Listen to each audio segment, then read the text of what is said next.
Oui, oui, je vais vous dire, nous on intervient dans pas mal d'écoles d'ingénieurs, mais au mois de juin, ils sont vautrés dans l'amphithéâtre, on envoyé des SMS à leurs copines, couche toujours, tu m'intéresses. Alors, certains, effectivement, c'est pas inutile, hein, mais il est clair qu'il faut faire un véritable enseignement, comme on informe le numérique, comme la finance.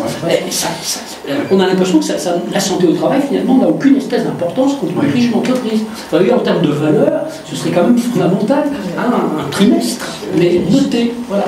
Puis juste sur le sujet, les stagiaires et tout ça sont des travailleurs, d'accord. Et on voit bien l'injonction paradoxale pour les employeurs. D'un côté, effectivement, il faut bien, s'ils veulent apprendre un métier, qu'ils l'exercent, hein, et en même temps, il faut effectivement qu'ils exercent ce métier en toute sécurité.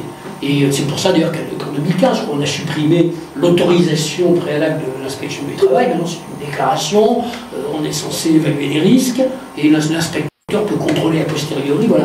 Donc, effectivement, il y a de plus en plus d'accidents, malheureusement. Enfin, il y en a-t-il de plus en plus d'ailleurs. On en parle en tous les cas de plus en plus, hein, chez les jeunes. Hein, moi, je vois sur 10 accidents qu'on traite, il y en a au moins 2 ou 3 qui concernent des gens très jeunes, moins de 18 ans ou juste à 18 ans. Donc c'est un vrai problème, mais on voit bien qu'en même temps, dans les formations professionnelles, il faut bien que les jeunes se forment.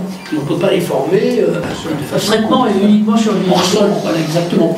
Donc il y a un petit problème, mais on peut le régler par la formation, hein, par l'encadrement, et notamment l'enseignement technique. Hein. L'enseignement technique avec une ou 2 heures de formation, les tuteurs, les encadrants, les maîtres de stage, eux aussi doivent être formés. Sont-ils d'ailleurs très formés là-dessus? C'est pas sûr. Donc il faut travailler là-dessus, c'est des gens tous lesquels mangent de quoi.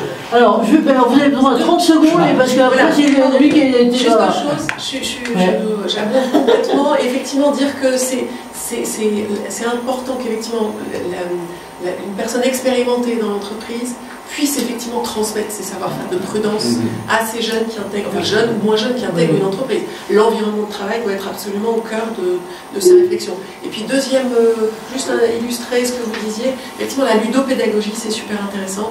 J'ai des collègues qui ont créé des jeux justement, jeux d'essai de famille sur sécurité et santé au travail, parce que du coup ça permet d'intégrer, de tester et de mieux intégrer finalement.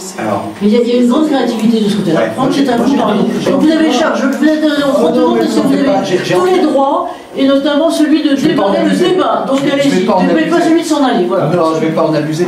Non, je voudrais...